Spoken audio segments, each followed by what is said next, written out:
रामकृष्ण हरी मंडळी, वारकरी संप्रदायातील नामांकित कीर्तनकारांची कीर्तन ऐकण्यासाठी आत्ताच आपल्या संतश्रेष्ठ या यूट्यूब चॅनलला सबस्क्राईब करा. जिनके श्रवण समुद्र समाना, जिनके श्रवण समुद्र समाना, कथा तुम्हारी सुभग सरना, कथा तुम्हारी सुभग सरिना, बरही निरंतर होईन पुरे, बरही निरंतर होईन पुरे, इनके ही तुम कहर रे, इनके ही तुम कहर रे, लोचन चातक जिनके राखे, लोचन चातक जिनके राखे, रही दरस जलधर अभिलाष, रही दरस जल अभिलाष, काम क्रोध मद मानन मोहा, काम क्रोध मद मानन मोहा,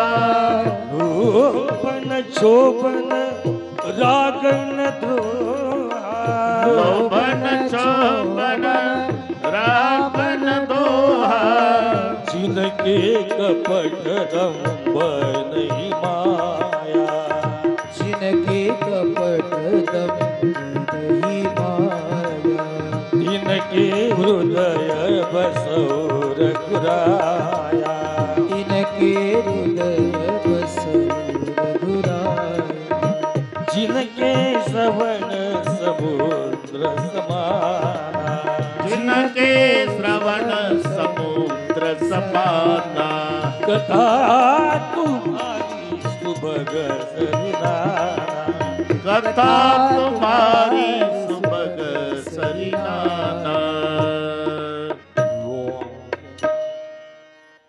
जिनके श्रवण समुद्र समाना, ज्याचे कान समुद्रासारखे आहे रामा, हे तुमचं राहण्याचं पहिलं ठिकाण. समुद्रासारखे कान म्हणजे पाटील त्याचा गुणधर्म घ्यायचा. जगातल्या सगळ्या नद्या दुथड्या भरून वाहून गेल्या तरी समुद्र एकाही नदीला वापस करत नाही. कधी त्याची पाण्याच्या यानं तृप्ती झाली नाही, समुद्र पाण्यानं पूर्ण भरला नाही अजूनही. तसं रामा, जन्मभर कानानं तुझी कथा ऐकली तरी त्याची कानाची कधी तृप्ती झाली नाही. हे तुझं राहण्याचं पहिलं ठिकाण आहे. जिनके श्रवण समुद्र समान, ज्याची जिव्हा हंसिनी आहे. हंसाचा धर्म आहे पाणी मिश्रित दूध ठेवलं तर हंस फक्त त्यातलं दूध ग्रहण करतो, पाणी राहू देतो. तसं सार आणि असार ज्याला कळालेलं आहे आणि सार हे विठोबाचं नाम ज्याच्या जिभेला अखंड आहे, हे तुमचं राहण्याचं दुसरं ठिकाण. ज्याचे नेत्र चातकासारखे आहे. चातक सारखं मेघातल्या पाण्याच्या थेंबाकडे पाहतं, तसे ज्याचे नेत्र जन्मभर तुझ्या दर्शनाला आतुरलेले आहे, हे रे तिसरं ठिकाण. जिथे रात्रंदिवस तुमचं भजन आहे, अतिथीला भोजन आहे, शिवाचं पूजन आहे, दुसऱ्याच्या संपत्तीनं ज्याला आनंद होतो, दुसऱ्याच्या विपत्तीनं ज्याला दुःख आहे, जिथे काम नाही, जिथे क्रोध नाही, मद नाही, मोह नाही, लोभ नाही, मत्सर नाही, बस तिनके हृदय बसहु रघुराया. असे एकंदर 14 ठिकाणं सांगितली. आणि लौकिकदृष्ट्या रामा, इथून पुढे गेला म्हणजे चित्रकूट नावाचा पर्वत लागेल. त्या चित्रकूटाच्या पायथ्याला वाहणारी मंदाकिनी नावाची नदी, त्या नदीच्या तटाला आपण निवास करा असं सांगितलं. आणि राम, लक्ष्मण, सीता, वाल्मिकीजीला नमस्कार करून निघाले. चित्रकूटाच्या पायथ्याला वाहणारी मंदाकिनी नावाची नदी, नदीच्या तटाला 2 पर्णकुट्या तयार झाल्या. एक सीतारामासाठी, एक लक्ष्मणासाठी वृक्षारोपण झालं. प्रभू चित्रकूटावर आल्याचं कळालं तेव्हा सगळे प्रभूच्या भेटीला येऊ लागले. देवता, ऋषीमुनी आणि भिल्ल. पण प्रभूचा तिघासोबत 3 प्रकारचा व्यवहार आहे. ऋषी आले की लोटांगण, देवता आल्यावर वंदन, भिल्ल आले की आलिंगन. मजा बा. 8-8 दिवस आंघोळ्या नाही त्या भिल्लांना, लंगोटीवरचे, पण त्यांना आलिंगन देतो का? अरे आंघोळ्या नसू दे, वरून घाणेरडे असू दे, पण अंतकरण गंगेसारखं निर्मळ आहे. अंतरीची घेतो गोडी, पाय जोडी भावाची. असं सांगतात काही काही भिल्ल, त्यांना जर फळ खाता खाता गोड लागलं तर राहिलेलं अर्ध, बरं का, अर्ध राहिलेलं पळत आणायचे हे डोंगरातून. अरे क्यों दौड़ धोप मालिक, जिंदगी बीत गई फल खाते खाते, लेकिन इतना मीठा फल कभी नहीं देखा. आधा मैंने खाया जी, आधा आपके लिए. न म्हणे उच्चिष्टत्वा थोडे, तुका म्हणे भक्ती पुढे. म्हणून अशा शुद्ध अंतकरणाच्या बिल्लांना जगाचा बाप आलिंगन द्यायचा. ऋषी मुनी हे पूजनीय आहे म्हणून त्यांना लोटांगण घालायचे, पण देवता स्वार्थी आहे, त्यांना वंदन. प्रभूला माहिती आहे रावण मरेपर्यंत यांची वशिलेबाजी चालणार आहे. हमारी मांगे पुरी करो. एकदा रावण मेला की यातला एकही देव अभिनंदन करायला येणार नाही, म्हणून त्यांना दुर्ण वंदन. देवतांना वंदन, ऋषीला लोटांगण, बिल्लांना आलिंगन. ही कालक्रमणा. एक दिवसची गोष्ट आहे. लक्ष्मणजी कंदमूळ आणायला गेले. सीता आणि राम आपल्या आश्रमापुढे बसलेले आहे. मोठा विशाल वृक्ष, विशाल वटवृक्ष, त्या वटवृक्षाला वेल बिलगलेली आहे आणि वृक्ष आणि वेलीवरून सीतारामाचा संवाद चालू आहे. सीते, केवढा भाग्यवान वृक्ष आहे हा, ज्याला अशी वेल मिळाली जीवनात. नाही देवा, वेलच नशीबवान जिला एवढा मोठा वृक्ष मिळाला आयुष्यात. अरे वृक्ष भाग्याचा आहे, त्याला अशी वेल मिळाली. वेल भाग्याची आहे जिला असा आधाराला वृक्ष मिळाला. वृक्ष भाग्याचा आहे, वेल भाग्याची आहे. वृक्ष भाग्याचा, वेल भाग्याची. एवढ्यात लक्ष्मणजी कंदमुळे घेऊन आले. लक्ष्मणा, अरे तुझी वहिनी म्हणती वेल भाग्याची आहे, मी म्हणतो वृक्ष भाग्याचा आहे, तू सांग बरं कोण भाग्याचा आहे. भैया भाभी, आपसी समझौता कर लो, हमें क्यों धर्म संकट में डाल रहे हो. भैया को आएगा गुस्सा, तो भाभी होगी नाराज. अरे तू बिरागी संत आहे, सही निर्णय देना, कौन भाग्यशाली. आधी तुम्ही सांगा. मला तर असं वाटतं लक्ष्मणा, वृक्षच खरा भाग्याचा ज्याला आयुष्यात अशी वेल मिळाली. नाही, सीतामाई म्हणल्या, वेलच नशीबवान जिला एवढा मोठा आधाराला वृक्ष मिळाला. बरे जाऊ दे, आमचं 2 वाजल्यापासून चाललं. तू सांग बरं कोण भाग्याचा आहे. मी सांगू दादा, सांग. वृक्षही भाग्याचा नाही, वेलही भाग्याची नाही. अरे तू तिसरंच काढलं, आधी सांगितलं. बरं सांग. वृक्षही भाग्याचा नाही दादा, वेलही भाग्याची नाही. वृक्ष आणि वेलीच्या सावलीमध्ये विश्रांती घेणारा हा प्रवासी लक्ष्मण खरा भाग्याचा आहे दादा. विचार करा. एकमेकाला प्राणापलीकडे सांभाळण्याचा तिघाचा प्रयत्न आहे. आता तुलसीदासजी कथा बदल करतात. ते 4 शिष्य आणि गुहक वापस केले. यमुनेच्या पलीकडून 4 शिष्य आश्रमात थांबले भारद्वाजजीच्या, आणि गुहकजी पुढे निघाले. गुहक आणि केवट यातला फरक लक्षात घ्या. गुहक म्हणजे त्या भागातल्या भिल्लांचा राजा आणि केवट म्हणजे नावाडी. आणि जेव्हा गुहकजी गंगेच्या काठाला आले, पुढचं दृश्य पाहून चकित. का 3 दिवस झाले 3 रात्री नावाडी घरी नाही गेला, जेवलाही नाही, झोपलाही नाही, नावेत बसू नये, जिथून देव गेला तिथेच. अरे केवट घर नहीं गया रे, 3 दिन हुए, 3 रात बीत गई. रडू लागला. अनवणी घटी परिवार में. नहीं सरकार. रोता क्यों. तुम्हारी कसम डाल के कहता हूं सरकार, मैंने कभी जिंदगी में भजन नहीं किया, लेकिन जिस दिन से रामचंद्र को देखा उस दिन से संसार देखने की इच्छा नहीं हो रही. पागल बन गया हूं. आप भाग्यशाली, आपको साथ भगवान ले गए, मुझे पापी को यहाँ छोड़ दिया. अरे मैं भी कहाँ भाग्यशाली रे. अरे मुझे भी तो लौटा दिया भाई. अरे भगवान की इच्छा में इच्छा मिलाना भक्तों का धर्म होता है भाई. चल उस पार ले चल. गोहकाला बसवलं. नाव निघाली पलीकडच्या काठाला. नाव गेली महादेवराव. आणि मग गोहकजी उतरले, नावाडी उतरला. नावाड्यानं दोर झाडाला बांधला आणि एकाएकी पागल झाल्यासारखा आरडावरडा गंगेच्या काठाला नावाडी. ए केवट लोग, गंगा तट के निवासी, अरे मेरे जात भाई, मुझे मदद करो. 50 नावाडी आले पळत. कौन सी मदत. इस नैया को उठाओ. हे नीट ऐका.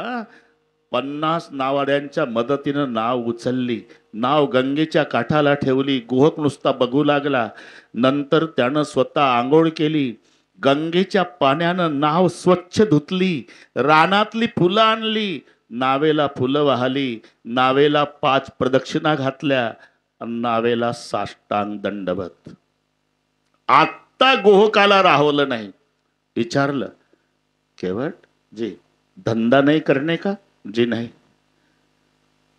गुजरान कैसी करोगे रे? परिवार है, बाल बच्चे है, भीख मांगूंगा। धंधा क्यों नहीं करने का? इसलिए नहीं करने का सरकार, जिस नैया को भगवान के पांव लगे हैं उस नैया को संसारी लोगों के पांव नहीं लगने देने के। ये मेरी माता है, मेरी देवता है, ये नैया नहीं सरकार तो भगवत प्राप्ति का साधन है। ये फूटी टूटी नैया मेरे गरीब के पास नहीं होती तो आज मुझे दुनिया का बाप नहीं मिलता। ये नैया मेरे प्रभु प्राप्ति का साधन। एक लक्षात ठेवा, कोणत्या वेळेला कोणतं साधन प्रभू प्राप्तीसाठी उपयुक्त ठरेल। आमची वारकरी फडकरी मंडळी, महाराज मंडळी बसलेली आहे। अरे किती विणे लटकलेले आहे दुकानात महादेवराव पाटील, पण जो विना तुकोबाराच्या गळ्यात लटकला तो भगवत प्राप्तीचं साधन झाला। किती चिपळ्या विक्रीला आहे, पण ज्या चिपळ्यांनी नामदेवरायाच्या हाताचा आधार, त्या चिपळ्या प्रभू प्राप्तीचं साधन। सुरदासजीची एक तारी प्रभू प्राप्तीचं साधन। भारतभर फिरा, गाई म्हशी शेळ्या बैल सगळ्यांच्या गळ्यात घुंगर वाजतात की नाही? घुंगर काही कमी आहे का? पण ज्या घुंगरानं मीराबाईच्या चरणाचा आश्रय केला ते प्रभू प्राप्तीचं साधन झालं। मी काय सांगतो, हे कोणतं साधन? ये नैया नहीं सरकार, मेरे भगवत प्राप्ति का साधन है। एक 2-3 मिनिट घेतो। सर्वांचा विश्वास आहे माझ्यावर, किती मिनिट घेतले तरी वेळेच्या पुढे जात नाही। राष्ट्रसंत तुकडोजी महाराज, बरं का पाटील, तुम्हाला ते ठिकाण माहिती आहे, त्यांचं दरवर्षी भजन व्हायचं राष्ट्रसंताचं। जुने हनुमान मैदान पंढरपूर, एकादशीला प्रचंड गर्दी, खंजरीवरचं भजन। खंजरी माहिती आहे? राष्ट्रसंत, आता कोणी लावून घेत असेल तो न भाग, राष्ट्रसंत तुकडोजीलाच का म्हटलेलं आहे?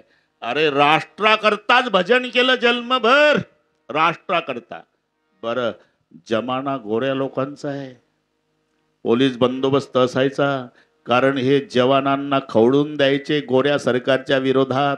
त्या सरकारच्या राज्यात विरोधात भजन करणं काय साधी गोष्ट आहे का? किती वेळा अटक व्हायची, पण खंजरीवर थाप टाकली की मोठे मोठे अधिकारी इंग्रज सरकारचे उभे राहायचे बंदोबस्ताला, आणि काय बोलताय हा संत म्हणून, आणि मग सुरुवात करायचे। अंग्रेजो, गुलामगिरीचा काळ, राष्ट्रसंत कशाला म्हणतात? अंग्रेजो, ये मत समझना कि हमारे पास एटम बम है और हमारे पास मिलिट्री है। हमारे पास भी एटम बम और मिलिट्री है, दिखाई नहीं देती होगी तो ये तुकडोजी बताता है। पत्थर के हम बम बनाएंगे, भक्त बनेगी सेना। हे खंजरीवर चालायचं। कसं वाटतंय तुम्हाला? हे दगड दिसतात ना, दगड, त्याचे आम्ही एटम बम करू, जेवढे भक्त आहे ना ती आमची मिलिटरी आहे, पण भारत स्वतंत्र करू, इंग्रजांना सांगायचे। पत्थर के हम बम बनाएंगे, भक्त बनेगी सेना। चेत रहा है भारत सारा, आग बुझाना मुश्किल है। उठा तिरंगा बढ़ाए छाती, अब बहलाना मुश्किल है। मग तरुण खवळायचे, मग यांना अटक व्हायची। याचं नाव राष्ट्रसंत। जाऊ द्या, मी फक्त 1 मिनिट घेतला तुमचा। राष्ट्रसंत त्यांच्या जीवनातलं शेवटचं भजन, कॅन्सर झालेला 2 माणसाने आणलेलं, गर्दी प्रचंड झाली पाटील, सर्वांना वाटायचं राष्ट्रसंताचं यंदा भजन होत नाही। खंजरी आणून ठेवली पुढं, सर्वांनी टाळ्या वाजवल्या, राष्ट्रसंतांनी खंजिरीला नमस्कार करून हातात घेतली। जुने हनुमान मैदान पंढरपूर, शेवटचं भजन आयुष्यातलं। 1 तास भजन केलं, 1 तास भजन केलं, पण खंजरी ठेवताना राष्ट्रसंत ढसाढसा रडला, बरं का? जगाचे अश्रू पुसणारा साधू आज नापास झाला, खंजिरीचा वियोग सहन होईना. आणि खंजिरीवर डोकं ठेवून तुम्हाला काय वाटतं? काल्याच्या कीर्तनात तुम्हाला सगळ्यांना बरं का आदिनाथ महाराज सर्वांना पाठ आहे, गोकुळ सोडलं, गोकुळ सोडलं, गोकुळ सोडलं, गोकुळ. अरे गोकुळ सोडलं म्हणजे नुसतं गोकुळ सोडलं का? जरा विचार करा, काय सोडलं?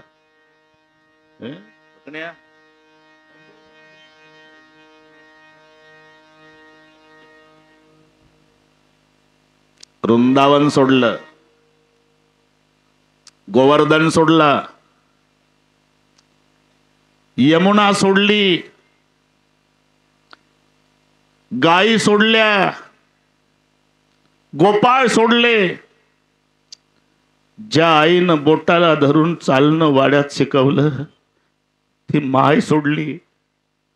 नंदबाबाच्या पाया पडून बाप सोडला. खांद्यावरचं घोंगडं सोडलं, गाय राखायची काठी सोडली, मस्तकाची पट्टी सोडली, त्याच्यातला मोराचा पीस सोडला. आणि जेव्हा कमरेत खोवलेली बासरी सोडली, जगाचा बाप ढसा ढसा रडला. मुरली नोहे केवळ बाण, तिने हरला माझा प्राण, संसार केला दाना दीन. अरे यमुना जळ स्थिर स्थिर वाहे, ती बासरी काय? गोवर्धनु गाजे, गायी चरायचं विसरायच्या. ती बासरी सोडताना जगाचा बाप ढसा ढसा रडला. रडला नाही, अजूनही रडतो, अजूनही रडतो. दूर से देखे तो समुंदर, दूर से देखे तो समुंदर, नजदीक जाके देखे तो प्यासा बहुत लगता है. वैसे दूर से देखे तो श्री कृष्ण भगवान है, नजदीक जाके देखे तो मुरली के लिए बहुत रोता है. अजूनही अजूनही. तसंच खंजिरी ठेवताना राष्ट्राचा संत तुकडोजी महाराज ढसा रडले आणि विदर्भातल्या वराडच्या भाषेमध्ये खंजिरीची प्रार्थना केली. मायबाई, त्यांच्या शब्द खंजिरीला, मायबाई समाजासाठी जन्मचा जन्म बदललंय तुला, समाजासाठी. उद्यापासून माझा त्रास नाही मायबाई, फक्त या तुकडोजीला आता क्षमा कर. हे प्रभू प्राप्तीचं साधन सांगतो. मीराबाईचं घुंगरू, तुकोबारायचा विना, नामदेवाच्या चिपळा, सुरदासजीची एक तारी, तसं नावाड्याची नाव इथून वाढला आपलं. ये नैया नहीं सरकार, भगवत प्राप्ति का साधन है. ये फूटी टूटी नैया मेरे गरीब के पास नहीं होती तो दुनिया का बाप नहीं मिलता. तो आप क्या करते हो? 14 साल नैया की पूजा करूंगा सरकार, और 14वें साल कोई बोलेगा भगवान आया है, इस नैया में बिठा कर को मालिक इस पार ले आऊंगा, लेकिन तब तक पूजा करते. त्याच्या भक्तीला नमस्कार केला. गुहक रडला, भिल्लांचा राजा. आणि गुहकजी जेव्हा शृंगवेरपूरला आले, त्याचं नगर आहे ते. शृंगवेरपूरला आल्यावर पुढचं दृश्य पाहून तर लटलट लटलट लटलट कापायला लागले. काय झालं? 6वा दिवस आहे तरी सुमंत प्रधानाचा रथ याच्याच गावात आहे. जिथून राम उतरले तिथेच रथ आहे. घोडे तसेच जुंपलेले आहे. नाही तृणचरई न पिवई जल, घोड्याचं वर्णन केलं. गवत खाल्लं नाही, 6 दिवसात न पाणी प्याले नाही. नाही तृणचरई न पिवई जल. सुमंत जमिनीवर बसलेले आहे, डोळे मिटलेले, रथाचा काला डोकं टेकलेलं आहे. सुमंतजीच्या जवळ गुहकजी आले, खांद्याला हात लावला, हलवलं, पाहायला तयार नाही. सुमंत बाबा, सुमंतजी डोळे उघडले आणि एकदम चरणाला मिठी मारली. गुहकाच्या लाजून गेला. गुहक मागं सरला. ये क्या करते हो महाराज? 80-80 हजार साल लोहे का आटा खाकर ध्यान करने वालों के ध्यान में नहीं आने वाले भगवान बचपन में तुम्हारी गोद में बैठते थे. इतने अधिकारी अयोध्या के प्रधान मेरे पैर पकड़ के मुझे शर्मिंदा क्यों कर रहे बाबा? 6 दिन हुए, अयोध्या गए क्यों नहीं? तो अकेला नहीं, तुम्हारे पूरे बस्ती वाले शाम सुबह दोपहर मुझे यही सवाल पूछ रहे, अयोध्या क्यों नहीं गए, अयोध्या क्यों नहीं गए, अयोध्या क्यों नहीं गए. आज मेरा सवाल है, आप लोगों ने अयोध्या देखी क्या रे? नहीं बाबा, तो मेरा जन्म हुआ अयोध्या में. गुहक कितनी खुशी थी रे, अयोध्या नाच रही थी. हमारा राजा रामचंद्र होगा, हम उसकी प्रजा. खाली रथ ले जाने का दिल नहीं, खाली रथ ले जाऊंगा। प्रजाजन सवाल पूछेंगे तो प्रधानमंत्री के नाते कहूंगा मेरी मनस्थिति ठीक नहीं, मत पूछो। भरत रिपुसुना अयोध्या में नहीं है, दशरथ जी को मूर्छा आई है, कई को सवाल पूछने का अधिकार नहीं। गोहक एक पात्र पूरी अयोध्या में बहुत समझदार है, लखन भैया की माँ सुमित्रा देवी मेरे आंखों में आंसू देखेगी, माँ सुमित्रा समझ लेगी सुमंत रो रहा किसी को नहीं लाया। लेकिन एक व्यक्ति 6 दिन से मेरे हृदय के टुकड़े टुकड़े टुकड़े टुकड़े टुकड़े टुकड़े कर रही, कौन बाबा? रामचंद्र की माँ देवी कौशल्या आस लगा के बैठी होगी, सुमंत आएगा किसी को लाएगा, मेरे पास आएगी दौड़ दौड़ कर, माँ पूछेगी लाया राम को, तो उस माँ को क्या जवाब दूंगा? एक काम करो, इस गंगा के तट पर मेरी झोपड़ी बना दो। क्या करोगे बाबा? 14 साल झोपड़ी में राम का भजन करूंगा। ये भी सुनो, 14 साल के पहले भजन करते करते मर गया तो मेरे अंत्य संस्कार नहीं करना, इस मुर्दे को उठाकर गंगा के पानी में फेंक देना, कि जिंदा रहा तो इस रथ में बिठाकर मालिक को ले जाऊंगा, लेकिन खाली रथ ले जाने का दिल नहीं। देखो बाबा, मैं आपको उपदेश नहीं याद दिलवाता हूं। ये 50 झोपड़े का गांव है ना मेरा, हाँ, इस गांव का मैं मुखिया हूं। मुखिया की क्या जिम्मेदारी होती सुमन बाबा? क्या? प्रजा को संभालना, प्रजा को धीर देना, प्रजा के आंसू पूछना, ये मुखिया की जिम्मेदारी होती है बाबा। हाँ, तो आप कहते हो दशरथ जी को मूर्छा आई, भरत रिपुसुदन अयोध्या में नहीं, पूरी अयोध्या की प्रजा रो रही, तो आपके सिवा इस समय प्रजा को संभालने वाला मुखिया कौन है बाबा? रोना नाही, जा मुखिया की जिम्मेदारी गोख सांगतोय।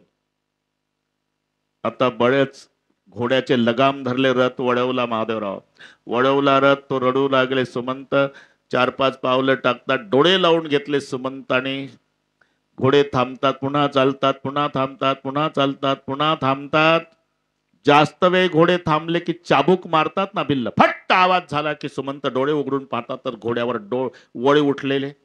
घोड्यावरचे वळे पाहिले का पाटील? उभे राहतात सुमंतजीने हात जोडून, ए भिल्ल लोग, आपको मारने की खुशी है? जितना मारना है उतना इस पापी सुमंत को मारो, लेकिन इस अश्व को मत मारो। इस गूंगे प्राणियों ने तुम्हारा क्या बिगाड़ा है? अरे राम के प्यारे अश्व है, इनको राम विरह का कितना दुख हुआ केवल सुमंत जानता है, भाई मत मारो। असं करीत करीत आता अयोध्या जवळ आली।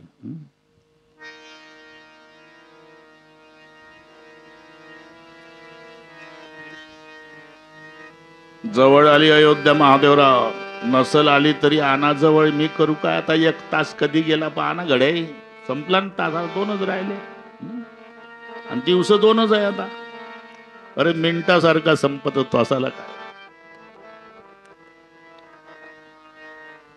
पण मी आदिनाथ महाराज प्रसन्न आहे, श्रोते 1 नंबर मिळाले मला, सर्वांगाचे, नुसत्या ऐकण्यासाठीच येणारे श्रोते आहे, जेवढे आहे ते चेहरे सांगतात। म्हणून हा आनंद, फक्त डोळ्यापुढे ते चित्र आणा, मी सांगतो। दिवसाचा प्रवेश करावा सुमंतजीला वाटलं तर प्रत्येक जण विचारल, त्यापेक्षा असं करतो, सूर्य मावळू देतो, सर्वांना झोपू देतो, रात्रीचे 12 वाजू देतो आणि अर्ध्या रात्री प्रवेश करील, म्हणजे मग झोपत कोणी विचारणार नाही, हे अनुमान केलं। रात्रीचे 12 वाजेपर्यंत गावाच्या बाहेर, मध्यरात्र झाली, आता प्रजा झोपी गेली असावी असं अनुमान करून रथ निघाला। अयोध्येत रात्री 12ला रथ आला। अरे झोपणं काय, जेवले नव्हते कोणी 6 दिवसात, एकाच आशेवर जगत होते, कोणाला तरी सुमंत बाबा आणल। रथाच्या चाकाचा खडखडाट ऐकला, प्रजा सावध झाली। सुमंतानं डोळे उघडून भोवताल पाहिलं नगरात, सुमंताचा सुमंतावर विश्वास बसेना। मी अयोध्येत आलो का स्मशानभूमी? कारण 6 दिवसापूर्वी अयोध्या पाहिली होती, केळीचे खुंट, आंब्याच्या पानाची तोरणं, गुड्या उभारलेल्या, रांगोळ्या घातलेल्या, ठेवणीतले कपडे घालून सजलेले प्रजाजन, हातात आरत्या पेटलेल्या, प्रसन्न वदन। आज तोरणं तुटलेली, गुड्या उतरलेल्या, केळीचे खुंट आडवे पडलेले, पाय घासून रांगोळ्या मिटलेल्या, फुलवाती विझलेल्या, आणि 6 दिवसात आंघोळ्या नसल्यानं कपडे मळलेले, चेहरे उतरलेले।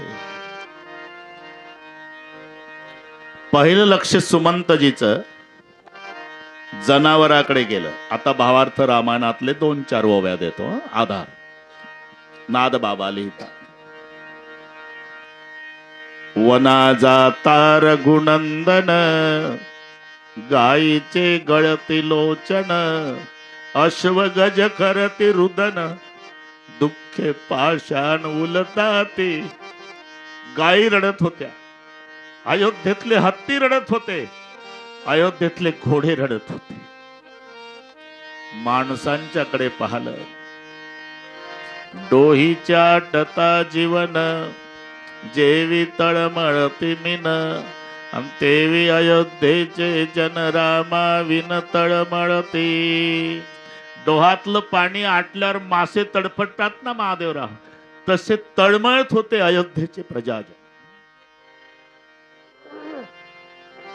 एवढ्यात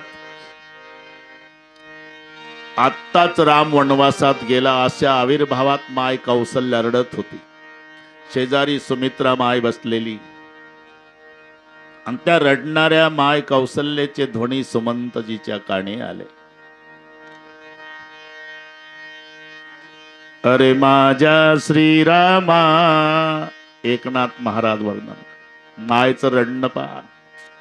अरे माझ्या श्रीरामा मनमोहना मेघश्यामा विवळ सांडोनिया आमावना दुर्गमा केवी जासी. बाळ माझा केवी लवाणी कुठे पिशील बाळा पाणी कसा कोपला कैवल्य दाणी परतून ये रे श्रीरामा. अरे माझ्या रघुनंदना नको जाऊ बाळावना मज आला प्रेम पाना कोणा पाजू राघवा. आता सुमंत एवढे रडू लागले की या माऊलीचं काय सांत्वन करू. नेहमीच्या सवयीनं घोडे रथ ओढतात. महाला पुढे रात्रीच्या 12 वाजता प्रचंड गर्दी. सुमंतजी उभे रथामध्ये आणि उभे राहून रागावले. पाहता काय माझ्याकडे, या पाप्याला घेऊन चला मालकाजवळ. सेवक धावले. सुमंतजीला उतरवलं खाली. अंगणात नेलं असेल तर रडणाऱ्या कौसल्या माईजवळ बसलेली सुमित्रा लक्ष गेलं. कौसल्या बहीण रोणाने सुमंत बाबा या. एवढं ऐकलं मरायच्या मार्गी लागलेल्या माशावर पाणी पडल्यावर अवस्था तशी. ताडकन माय कौसल्या उठली. खाली मान घातलेला सुमंतजी अंगणात उभा आहे पण विचारलं नाही. बाळाच्या भेटीसाठी उतावळी झालेली माय सुमंता पुढूनच बाहेर आली. प्रचंड गर्दी रथाच्या भोवताल. लक्ष गेलं कोणाला तरी. माताजी आल्या. माताजी आल्या. भोवताल पुढची मंडई सगळी बाजूला झाली. 25 फुटावरून माय कौसल्यानं घोड्याकडे बघितलं आणि रथाच्या घोड्यानं आईकडे बघितलं. जुंपलेले घोडे. तुलसीजी म्हणतात आईला ओळखलं घोड्याने. उलट्या माना हलवू लागले. उलट्या असे जोडीनं. का इशारा. अंदर जाओ मां, रथ के पास मत आना, सर पटक पटक के रोना पडेगा मां, जाओ अंदर. उलट्या माना घोडे. तरी माय आई शेवटी रथाचे पडदे बाजूला सारले. आत डोकावलं कोणी नाही. ज्या आशेवर जगली ती आशा संपली. आता तोल गेला. थाड थाड थाड थाड डोकं रथाच्या चाकावर टेंगुळ येपर्यंत बदलून घेतलं. सगळ्या समाज रडतो. रडत रडत रडत माय कौसल्या घोड्याच्या पुढे आली. उंच मानेचे घोडे. 6 दिवसापूर्वी पाहिले होते पांढरे शुभ्र, आज काळे ठिक्कर पडलेले घोडे. आणि जशी माय पुढे आली, मोठा अपराध घडलेला व्यक्ती क्षमा मागण्यासाठी नतमस्तक होतो. जोडीनं माना वाकवल्या घोड्यानं माय कौसल्याच्या पुढे. दोन्ही घोड्यानं जोडीनं जशा माना वाकवल्या. एक हात एका घोड्याच्या डोक्यावर ठेवला, एक हात एका घोड्याच्या डोक्यावर पाटील आणि घोड्याच्या तोंडावरून हात फिरवायला सुरुवात केली मायनं. घाय घाय घाय घाय घाय घाय धारा लागल्या घोड्याच्या डोळ्याला. घोडे बोलत नाही, त्यांचे अश्रू बोलतात आईसोबत. माँ, एक दिन रोने से काम नहीं चलेगा माँ, 14 साल रोना ही रोना है माँ. अभागे हम है माँ. भगवान छोटे तो हमारे पीठ पर बैठते थे माँ, थोड़े बड़े हुए तो जंगल घूमने जाते तो पीठ पर बैठकर जाते थे माँ. दूल्हा राजा बने तो सवारी निकले तो हमारे पीठ पर बैठकर निकली थी माँ. आज तक जिंदगी में खुशी के बारे में हिस्से लिए माँ, लेकिन दुर्भाग्य यह है माँ, उस भगवान को बनवा छोड़ने का काम भी हमें पापी जानवरों को करना पड़ा माँ, तो भी हम जिंदे लौट कर वापस आए माँ. तुलसीजीने इथे प्रश्न विचारला. जासु वियोग बिकल पशु ऐसे, तो प्रजा मातु पितु जिह ही कैसे. ज्याच्या विरहानं रथाचे घोडे जर एवढे रडतात तर त्याच्या मायबापाची अवस्था काय असेल? पाटील, कुठेही जा तुम्ही, भारत सोडून कोण्याही देशात जा, पैशानं धनवान देश आमच्या देशापेक्षा असतील, पण आताही 2025 साली संस्कारानं धनवान हिंदुस्थान सारखा देश शोधून सापडायचा नाही. उगच म्हणावं लागलं का भारतखंडी नरदेह प्राप्ती हे तो परम भाग्याची संपत्ती, संस्कारानं संपन्न. कारण भगवंतासाठी माणसं रडतात नवल नाही, भगवंतासाठी जनावरही ज्या देशात रडली त्या देशाचं नाव हिंदुस्थान आहे. कृष्ण भगवान गोकुळ सोडून गेला तर गायीनं वासरं हमरत होती, चारा खात नव्हती. सगळ्याच गायीवर परिणाम झाला होता. पण 1 मिनिट घेतो, त्याच्यात एक गाय होती पद्मगंधा. ती गाय तुम्ही पाहिलेली आहे बरं का. भगवान कृष्ण बासरी वाजवायचे, पाय वाकडा, देवडा चरणी वाजवितो वेणू. ती चरता चरता गाय यायची, जो पाय तळवा वाकडा असायचा ना त्या तळव्याला चाटायची जिभेनं. ती फोटोत पाहिली ना तुम्ही, तिचं नाव आहे पद्मगंधा. संत श्रेष्ठ या यूट्यूब चॅनलवरील नवनवीन व्हिडिओज पाहण्यासाठी चॅनलला सबस्क्राईब करायला विसरू नका. शेअर, लाईक नक्की करा.